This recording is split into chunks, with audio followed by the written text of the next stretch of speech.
Waalaikumsalam Bu. Mari Bu, silakan duduk ya Bu ya. Perkenalkan dengan saya Bidan Selvi. Saya yang bertugas di Poliklinik pada pagi hari ini. Ada yang saya bantu? Ya Ibu, maksud kedatangan saya ke sini, saya ingin bertanya kepada Ibu, karena kan saya di berita, terutama di TV, saya sering mendengar banyaknya kekerasan pacaran yang dialami oleh pacarnya. Nah, saya ingin memperoleh informasi ataupun konseling itu, Bu. Oh begitu. Sebelumnya kamu udah punya pacar belum? Belum, Bu. Oh belum ya. Baik, nanti di sini akan Ibu jelaskan tentang kekerasan dalam pacaran ya. Kamu bersedia? Bersedia, Bu. Bersedia. Baik, Ibu menutup itu dulu ya, menjaga privasi, menutup sampiran. Baik, nanti di sini saya akan menjelaskan ya tentang KDP itu, yaitu kekerasan dalam pacaran. Itu tujuannya supaya agar tidak terjadi kekerasan dalam pacaran atau dapat mengatasi kekerasan dalam pacaran tersebut ya. Jadi KDP itu atau kekerasan dalam pacaran itu adalah tindak kekerasan terhadap pasangan yang belum terikat pernikahan. Kemudian yaitu meliputi kekerasan fisik, kemudian emosional, kemudian ekonomi, dan atau pembatasan aktivitas, yaitu biasanya kalau dikekang-kekang gitu loh, nggak boleh kesana sini. Kemudian yang pertama itu kekerasan fisik ya, itu seperti memukul, kemudian menampar, kemudian menendang, mendorong, terus mencengkram tangan kamu misalkan. Kemudian yang keduanya itu ada kekerasan emosional, yaitu itu psikologisnya seperti kayak mengancam kayak gitu, memanggil dengan sebutan atau memperlakukan pasangan menjelek-jelekan dan lain sebagainya ya. Kemudian seperti kekerasan ekonomi itu meminta pasangan untuk mencukupi nih misalkan segala keperluan hidupnya gitu. Misalkan kamu punya pacar, terus pacar kamu minta beliin sepatu, baju gitu, itu termasuk dalam kekerasan ekonomi ya. Kemudian kekerasan seksual itu dia itu seperti memeluk, mencium, kemudian meraba hingga memaksa untuk melakukan hubungan seksual. Tapi itu diancam dulu ya maksudnya. Kemudian kekerasan pembatasan aktivitas itu seperti terlalu posesif, kemudian terlalu mengekang, sering curiga, kemudian mengatur apapun yang kamu lakukan, kemudian mudah marah, seperti mengancam kamu kayak gitu.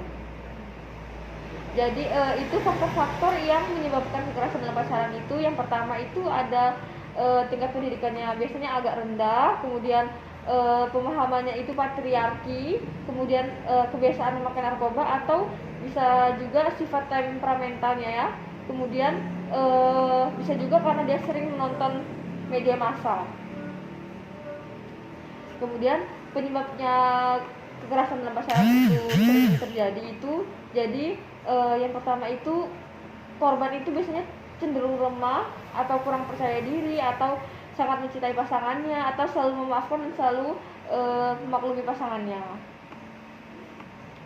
Jadi dampak yang ditimbulkan dalam kekerasan dalam pacaran itu, yang pertama itu dampak fisik dapat berupa memar, kemudian patah tulang, cacat, kemudian kalau psikologis itu seperti sakit hati, jatuhnya harga diri, rasa malu, kemudian merasa hina, kemudian menyalahkan diri sendiri, ketakutan atau bayang-bayang kekerasan gitu ya, selalu menghampiri diri kamu gitu, bayang-bayang orang itu. Kemudian seperti bingung, cemas, atau tidak percaya diri, merasa bersalah, bahkan bisa depresi, bahkan bisa ingin bunuh diri. Kemudian penanganan bagi korban kekerasan dalam pacaran itu, yang pertama itu jadi memberikan dukungan itu, serta kita meyakinkan korban untuk berani berkata tidak, serta menentang segala bentuk kekerasan yang dilakukan oleh pasangannya ya. Jadi membantu menumbuhkan rasa percaya diri, kemudian mendampingi korban apabila membutuhkan psikiater ya. Kemudian apabila sebaliknya dilakukan oleh remaja perempuan itu, yang pertama itu ada menjadi remaja yang asertif, yaitu mampu mengkomunikasikan apa yang mereka rasakan tentang perilaku seseorang, kemudian tidak mengkonsumsi alkohol atau obat-obatan penenang, kemudian memberitahu orang tua kemanapun mereka pergi, kemudian berani berkata yang tidak seperti tidaknya itu agak keras gitu ya, kemudian bisa membatasi perilaku seksual.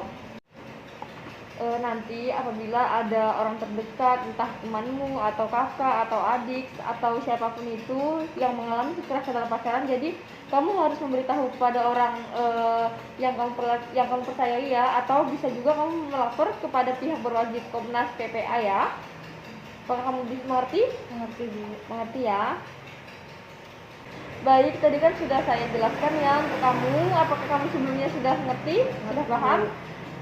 Jadi kamu tidak perlu takut ataupun tidak perlu ragu kalau misalkan kamu pengen punya pacar ataupun pengen pacaran, silahkan. Tapi kalau misalkan pacar kamu tuh sudah sering mengekang atau sudah sering mengancam, lebih baik ditinggalkan ya. Sebelumnya terima kasih atas kunjungannya. Bu. Selamat siang. Siap. Kemudian dokumentasi.